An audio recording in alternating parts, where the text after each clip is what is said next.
Hello everybody, this is Fernando for the latest Gruesome and Grotesque video. I thought I'd mix one of these in here while I'm continuing your Cryptids and Monsters video. Not only because it's still a pretty popular series, there's lots of new viewers, lots of new subscribers that continue to come in from this new series, but also because this story definitely stood out when it popped up in my news feed about 2 or 3 days ago. This is one of those stories where you look at it and you realize, oh my goodness, truth is stranger than fiction. And the way that this poor woman met her demise, it made an impact on me too. Know about that more in a minute, especially when you read more about her life. But it has to do with the case. A lot of tabloids are calling it the Hellevator. A lot of others are calling it death by headphones. It's a very unfortunate but unique way that she died, and it has to do with the case of Sushila Vishwakarma and her death there at a factory in Gujarat, India, specifically in this case by headphones. So let's go ahead and let's talk about all the unfortunate circumstances surrounding this lady's demise. So this occurred, I think it was just a couple of days ago, earlier this Monday to be specific, and it was there at a place called Vadodara, Gujarat, which is somewhere in India. If you wanted to go even more specific, it's at a plastic factory located in an area called Sardar Estate. I don't know which one it is. In fact, you're looking at the maps here. You can see this area is pretty much a haven for plastic companies or plastic manufacturing companies. I've seen several of them here that showcase, like, for example, Alpine Plastics, and then there's another one, Ganesh Plastic Industries.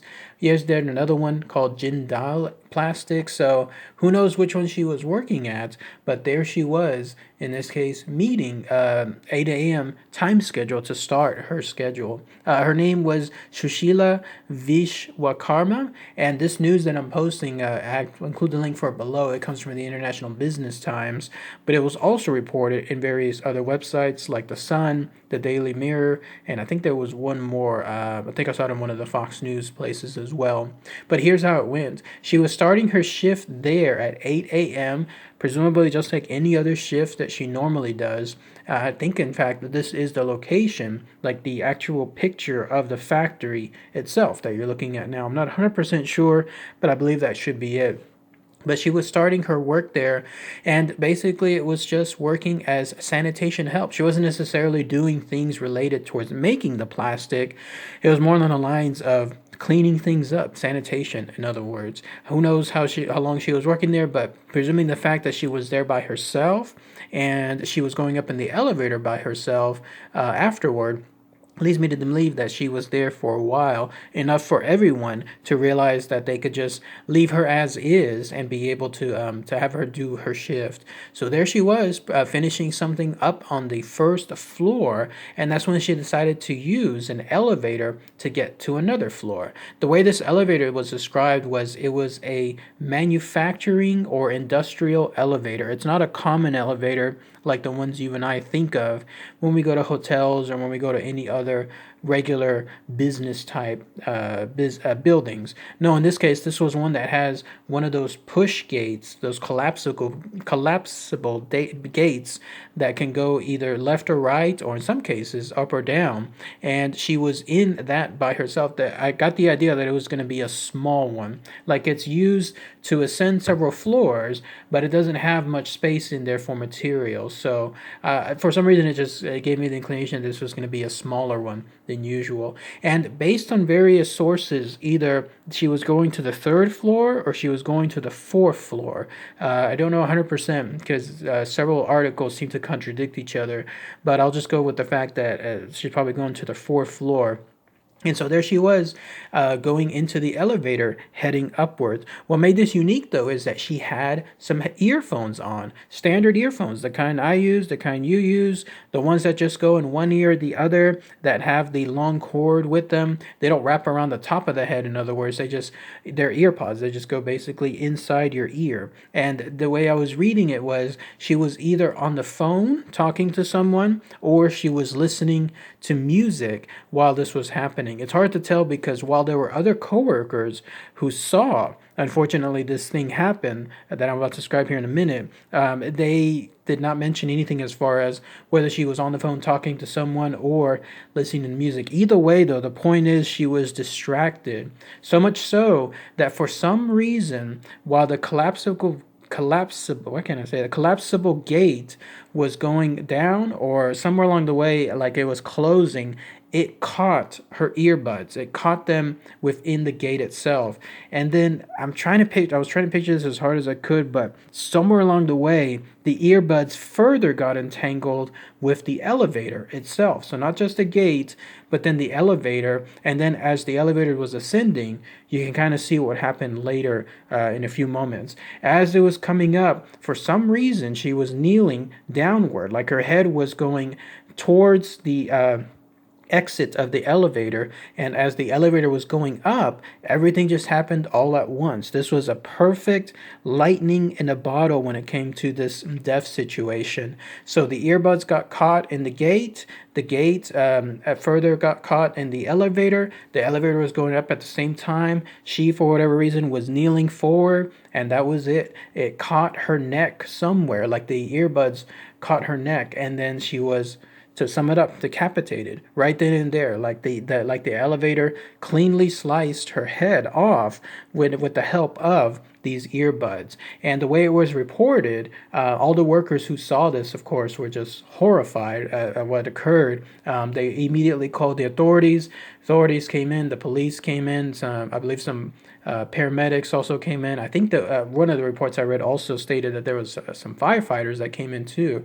The way it was reported was her head remained there on the first floor, and then her body was actually up on the fourth floor. And her music, whatever she was using in terms of a player, stayed up on the fourth floor, and then her earbuds popped out. Like, in other words, they were disconnected from the music player, and they were there with her, still in her ears, there on the first floor. You can't make this stuff up. This is such like Final Destination type stuff when it comes to what happened to her. Everyone, of course, was just horrified at what occurred, and there's an investigation apparently still going on today.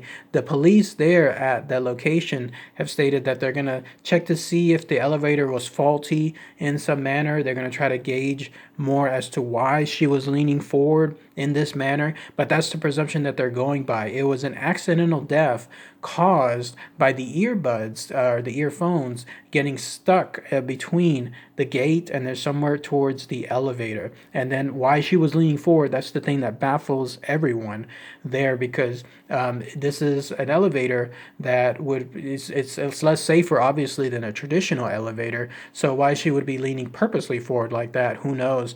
The closest thing that I could think of is that maybe she realized it got stuck, and so she was leaning forward to try to untangle these earbuds or earphones, however cheap they are. Like, they're probably just $2 at most, but she was trying to untangle them, not realizing in that distraction how quickly the elevator was going up, and the rest is history. That's the first thing that came to mind.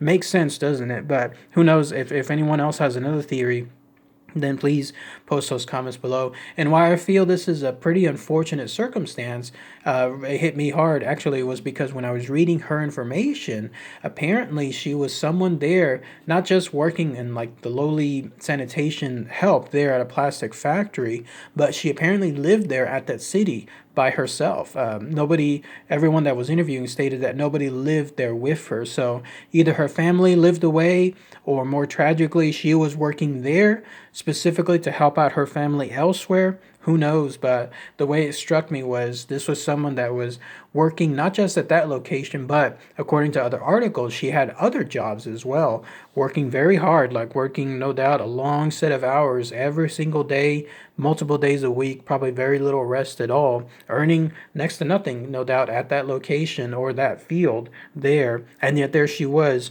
working hard, and then this happened to her right during those hours. So somewhere along the way, unfortunately, that hit me hard when I was reading the information, and now you'll see why I felt that I wanted to share this story. So if this is something that, at least when it comes to some news related to Sushila Vik's Vishwakarma. It's the idea that this story, however unfortunate it is, at least we can get to highlight her life here for everyone out there. So, but what do you guys think with regards to this gruesome and grotesque story?